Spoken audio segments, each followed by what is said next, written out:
Agora, você pergunta e nós respondemos. Perguntas e respostas no programa Um Toque de Deus. Bem, nós vamos passar então as respostas agora, as perguntas que chegaram.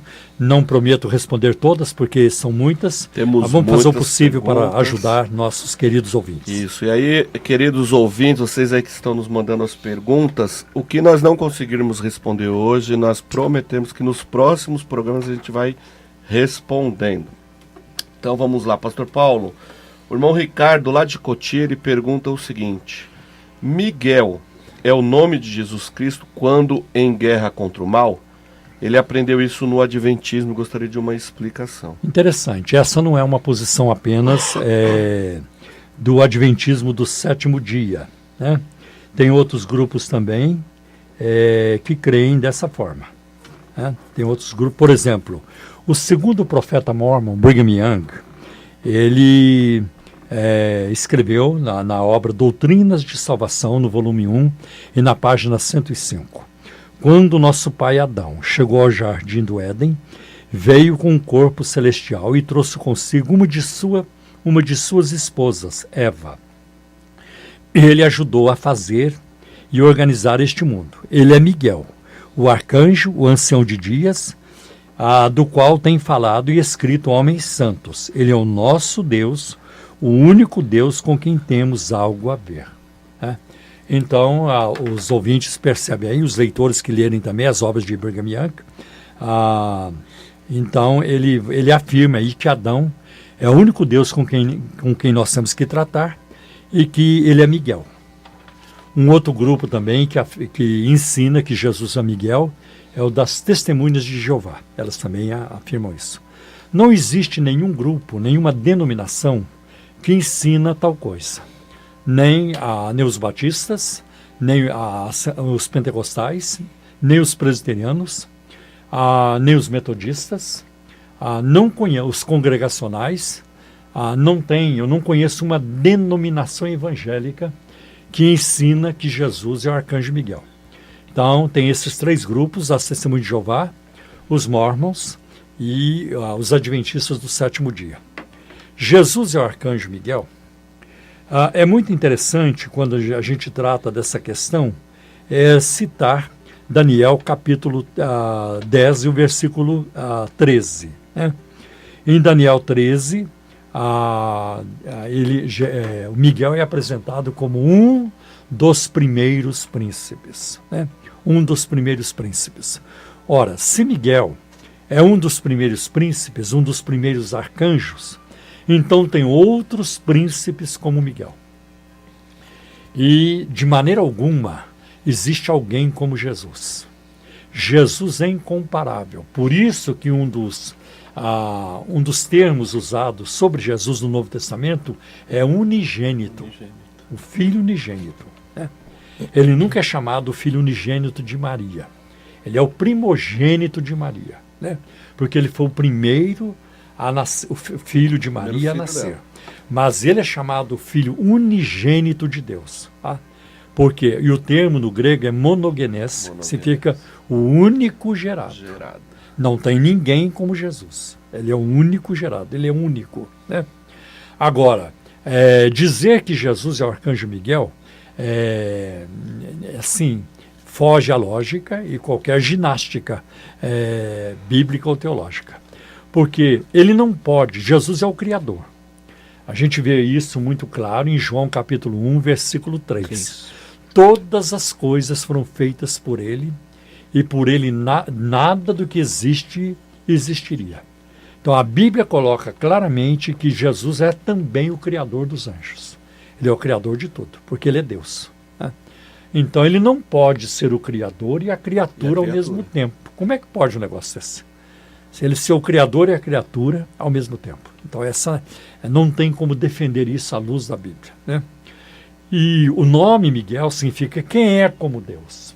Até o nome Miguel já sugere que Deus é único, não tem como ele.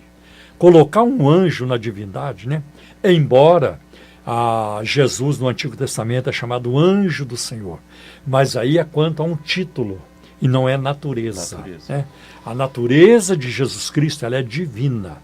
Por isso que o credo de Atanásio, o credo de Nicéia, né? O credo niceno diz isso, né? Que ele é Deus de Deus, luz da luz, Deus verdadeiro de Deus verdadeiro, gerado, não criado, e da mesma substância que o Pai. Como é que os teólogos, né, da igreja primitiva, os pais da igreja, né, os pais da Capadócios, né, essa é uma parte muito bonita da igreja, como é que eles deixariam escapar, depois de décadas, eu diria séculos de discussões, sobre a natureza de Deus, a natureza de Cristo, como é que eles deixariam escapar, né, essa questão? Então, trata-se de uma posição herética, sem base bíblica, né, que infelizmente esses três grupos aí defendem. Né? Agora eu vou pedir para o Wagner ler um versículo que está em Mateus capítulo 1, versículo 21. Qual é o nome do nosso Salvador? Qual é o nome do verbo que se fez carne? Muito bem, pastor. É sempre bom, temos uma base bíblica, né, para corroborar com as questões aí e alicerçar na linha de pensamento, né? Mateus capítulo 1, versículo 21. Ela dará à luz um filho, e você deverá dar-lhe o nome de Jesus. Espera aí. Pode terminar, perdão. Porque ele salvará o seu povo dos seus pecados. Voltando.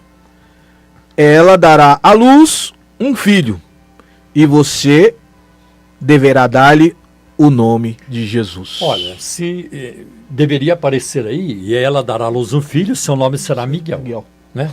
Mas não é isso que aparece, o seu nome é Jesus. Aleluia. Né? Então, por quê? Porque ele salvará o seu povo, não nos seus pecados, mas dos seus pecados. Né? Porque tem muito crente hoje que quer ser salvo vivendo no pecado. E Cristo veio para nos salvar do pecado, né? O que é muito importante. Então, não apenas isso, mas tem um texto também em Judas, versículo 9. Exatamente. A gente não fala capítulo, porque é um capítulo só. Então único. É Judas 9. Isso, Judas 9. Contudo, nem mesmo o arcanjo Miguel, quando estava disputando com o diabo acerca do corpo de Moisés, ousou fazer acusações injuriosas contra ele, mas disse: o Senhor o repreenda. Então, essa passagem também refuta a posição desses três grupos que defendem que Jesus é o arcanjo Miguel, porque menciona pessoas distintas. A primeira é o arcanjo Miguel, a segunda o Senhor.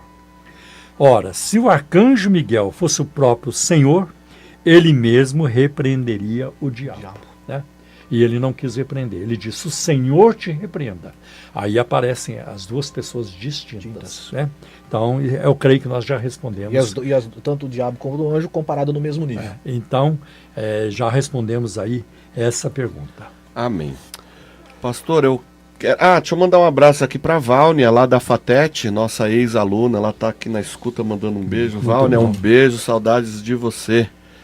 Pastor, eu tenho uma pergunta aqui sobre dízimo, e aí eu quero aproveitar e falar que lá em Osasco, na quarta-feira, nós estamos estudando sobre o dízimo. Se o dízimo é para o Novo Testamento ou não. Se é para hoje, né? Se é para hoje ou não. Isso.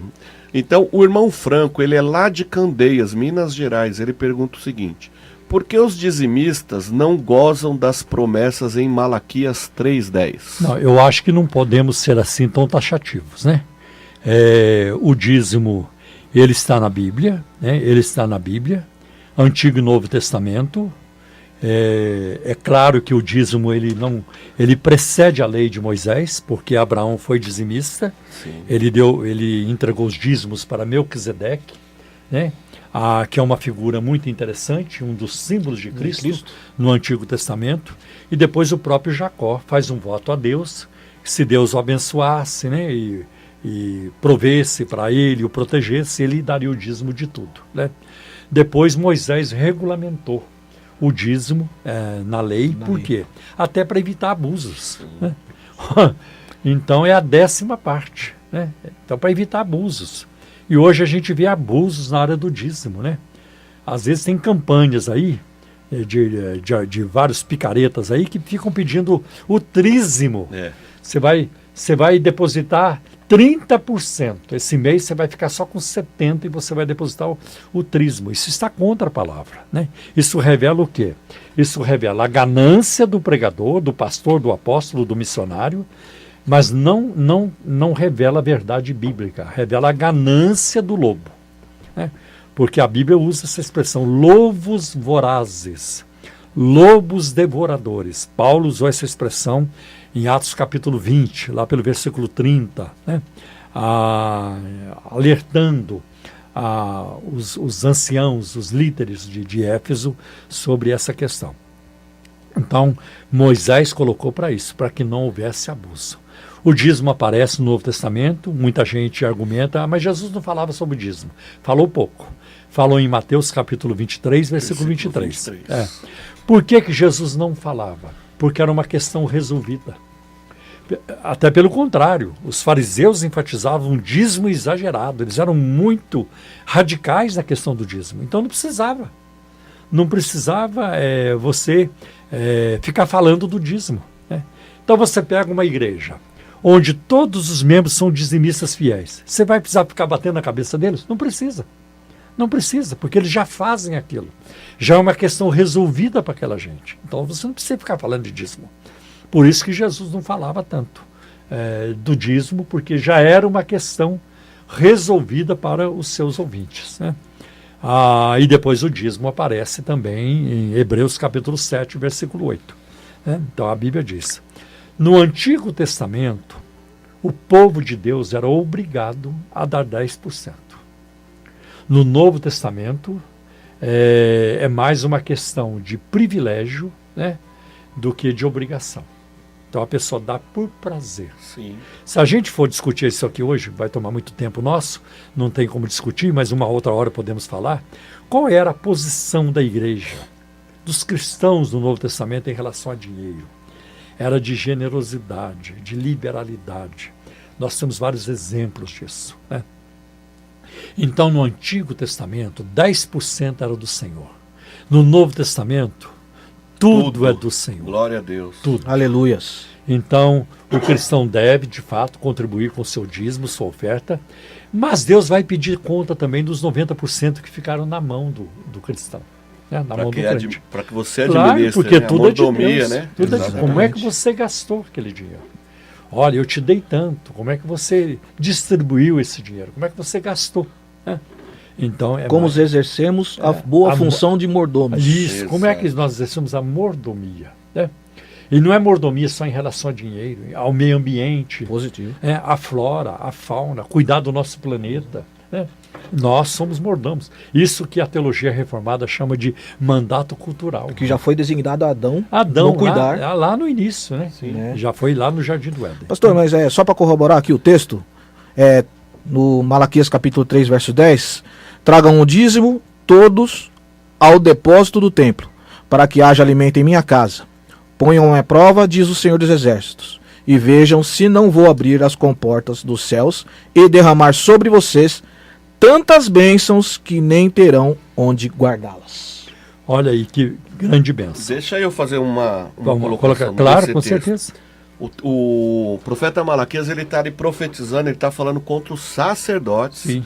Que estavam fazendo mau uso das ofertas, os próprios ofertantes levando ofertas relaxadas, né, animais com ossos quebrados, manchados, quebrados. Então, assim, qual a intenção da oferta que estava sendo levada? Então, por isso que o povo não era abençoado. Então, a pergunta é, né, por que o povo hoje não é abençoado? Porque se você estiver ofertando ao Senhor também relaxadamente ou barganhando com Deus, né, com a motivação, tentando comprar o favor de Deus, com a motivação errada, você não será abençoado de jeito nenhum. Agora, na prática é o seguinte, eu creio que existem bênçãos atreladas ao dízimo. Sem dúvida. Mas isso não quer dizer que o cristão não vai passar por lutas na vida. Às vezes você está dando dízimo ali na igreja e o seu carro está sendo roubado lá atrás. Sim. Né? Lá fora. Então, tem essas provas pelas quais nós passamos, tem as lutas da vida, a humanidade é afetada pela queda no Jardim do Éden, os efeitos da queda, tem tudo isso, né? E os efeitos da queda não são só na parte física, Aí a teologia reformada chama os efeitos noéticos da queda, que afetou também o nosso intelecto, né? Nossas emoções e tudo isso. Então, mas mesmo assim, no meio da luta, das provações, o melhor de tudo é continuar obedecendo ao Senhor. Porque as bênçãos do Senhor também não estão limitadas à nossa condição dinheiro. Financeira. Não é só dinheiro. Poxa vida, nós estamos com casa, com saúde, com emprego, estamos almoçando, tomando café. Gente, isso é bênção. O ar que nós respiramos, isso tudo é bênção. E o maior de todos os tesouros? Jesus Cristo. Glória a Deus, Jesus Cristo. E só para terminar, pastor, sempre se atrelar ao seguinte: dízimos e ofertas são para o quê? O trabalho no reino, pregação do evangelho. E para o sustento também dos obreiros da obra. É isso aí. Pastor, então, só para aproveitar aqui, aí um irmão aqui pergunta de Guarulhos o seguinte: se ele está numa situação assim negativa, não tem dinheiro, a conta está negativa, tal, e ele não tem condição de dizimar, como que fica uma situação dessa? Não, o dízimo ele é entregue em cima da renda, né? E não em cima do prejuízo ou de um dinheiro que você não recebeu. Ele está dizendo aqui, ó, uma situação muito difícil, saldo negativo de tudo, se essa pessoa pode ficar sem dar o dízimo por um período? É essa a pergunta. Então, eu acho assim, tem o dízimo, o tesouro na igreja, ele é de mão dupla. Tem aqueles que podem contribuir, e devem contribuir, sim. E tem aqueles que precisam de ajuda e precisam ser ajudados. Sim, né? sim. Olha, uma vez o David Wilkerson estava fazendo uma campanha no Haiti, e havia uma multidão assistindo. E ele fez. Eu estou dizendo o que ele fez. Eu não estou dizendo que nós devemos fazer. Sim. Mas na hora de levantar a contribuição, a oferta, ele passou a seguinte informação: os que puderem, coloque o dinheiro na salva. E se você precisar, pode tirar o dinheiro da salva. Foi uma palavra corajosa e ousada, né? Bastante. Mas vindo do Wilkerson, direcionada totalmente, né, pelo Espírito. Então você vê, totalmente desprovido, sim, né? Sim. Isso é que é mais importante. Amém. Agora, é muito complicado hoje quando existem abusos nessa área. Amém, pastor. Um outro irmão que ele pede para o senhor explicar um pouco sobre o que é a Seishonoye. A Seishonoye é uma religião japonesa, né? Ela foi fundada por um médico chamado Masaharu Taniguchi. Taniguchi ele nasceu em 1893 e faleceu em 1985 no Japão. E ela foi fundada em 1930 com o lançamento da revista Seishonoye. A expressão Seishonoye significa lar do progredir infinito. Seishonoye é um grupo eclético, quer dizer, ecumênico. Então ela não pede que você, ao fazer parte da Seishonoye, você deixe de frequentar a sua igreja, seja católica, seja uma igreja protestante, evangélica e assim por diante. Agora, os ensinos da Seishonoye não estão de acordo com a Bíblia Sagrada, né? Por exemplo, o que a Seishonoye ela ensina, por exemplo, sobre Deus? É muito difícil definir a concepção de Deus na Seishonoye, pois trata-se de ensinos contraditórios. Uma hora Deus assume uma identidade pessoal, particular, sendo até chamado de Pai, pois é apresentado como um Deus que se preocupa com o bem-estar dos homens, e ora ora é tudo e tudo é Deus, uma visão de Deus conhecida como panteísmo, que identifica o Criador com a criatura e vice-versa, tomando o absoluto pelo relativo, o infinito pelo finito. Nesse caso, Deus é designado como uma energia vital e impessoal que está presente no interior de cada coisa, seja animal, mineral ou vegetal, e assim por diante. Então, é um Deus que não é o Deus da Bíblia. O Deus da Bíblia, ele é pessoal, ele é imanente, significa o quê? Que ele interage com a criação. Sim. E nós podemos ter um relacionamento de amor com ele. Ele é o nosso Pai, nós somos os seus filhos, né? Então o Deus da Bíblia é diferente. Sobre Jesus, a Seishonoye nega a divindade absoluta de Jesus e a sua ressurreição física dentre os mortos. O Jesus físico que sofreu parece não ter existido, uma vez que não existe o sofrimento, né? Então é muito ambígua também essa informação que a Seixinoe passa sobre Jesus Cristo, né? Sobre vida após a morte. Assim como as doenças, o pecado, a morte não existe. A Seixinoe prega isso. Por quê? Por que a Seixinoe prega isso? Porque o Masaharu Taniguchi, ele foi influenciado por um grupo surgido no século XIX, na Nova Inglaterra, nos Estados Unidos, lá em Boston, que é chamada Ciência Cristã. A Ciência Cristã é um grupo que foi fundado por uma mulher chamada Mary Baker Eddy, e ela pregava isso, que nada existe, tudo uma ilusão da nossa mente, né? Então, por isso a Seixinoe também é chamada de a seita otimista do Japão. Então, ela tem essa questão também de vida após a morte, né? Bom, no mundo de Deus, segundo eles, no mundo de Deus, que é realidade prima, a morte não existe, pois o seu corpo carnal não marca a morte do homem, posto que é imortal sua verdadeira vida, sua centelha divina. Esse mundo espiritual é semelhante ao físico.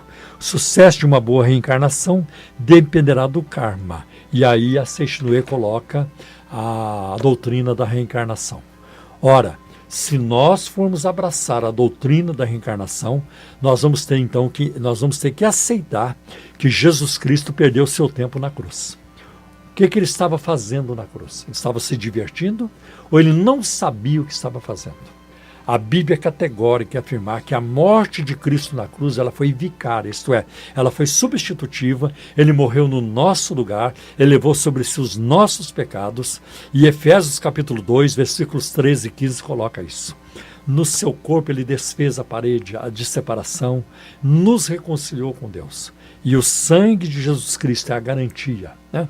Como a Bíblia nos coloca em Apocalipse 1:5, aquele que nos ama e em seu sangue nos lavou dos nossos pecados. Então é o que nós podemos dizer sobre a Seixinoe aí no momento. Pastor, o Júlio César lá do Itapevi, ele quer saber a relação ao jejum, se ele pode beber água. E aí eu não vou ter tempo para responder a contento. Olha, depende. Se você fizer um jejum parcial, você pode beber água. Que tudo indica, alguns comentaristas creem que o jejum que Jesus fez no deserto, lá em Mateus capítulo 4, versículo de 1 a 11, foi um jejum parcial. Jesus tomava água, porque o diabo não o tentou na sede, mas o tentou na fome, né? Quando o diabo chegou, não disse para ele, se você for o filho de Deus, ou desde que você é o filho de Deus, tire água dessa rocha, e até havia um precedente bíblico no Antigo Testamento, Moisés tirando a água da rocha, né? Mas ele tentou na questão do pão, da comida, o que não há precedente no Antigo Testamento. A gente não vê ninguém no Antigo Testamento transformando pedra em pão, né? E Jesus também não fez isso, não transformou a pedra em pão, porque ele não era fabricante de pão de pedra, mais ou menos assim. Então o jejum pode ser parcial. Quando é um jejum prolongado, eu sugiro que seja parcial.